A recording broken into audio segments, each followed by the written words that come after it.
Hello, in this episode of Did You Know with Doris, we're going to be talking about the Jacksons, not the music group, but Mr. and Mrs. Jackson from the early part of Colorado Springs.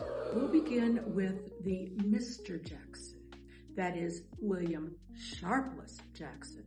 Jackson came with the William Jackson Palmer Railroad contingent and was very instrumental in the beginning of the city. The paper was known to call him the handsome Mr. Jackson.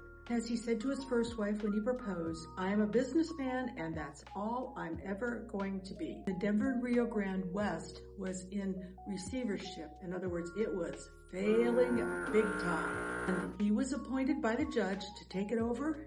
When he finished, it was worth more than $1 million.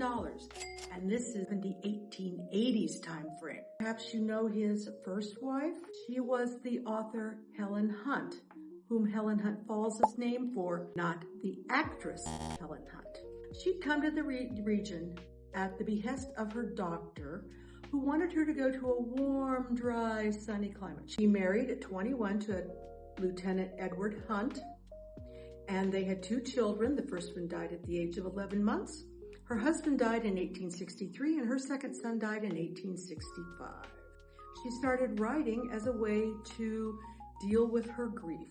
In the 1800s, she was known as one of the premier poets in the United States.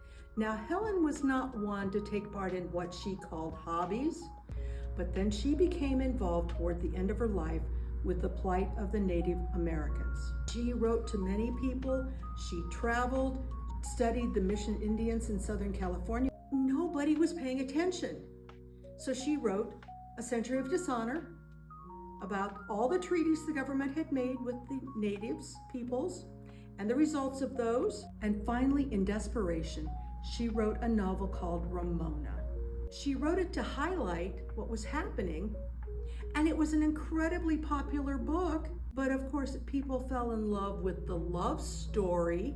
The book itself has been in continuous publication since 1884. And in 1923 in Hemet, California, they started doing the Ramona pageant, which is still going on.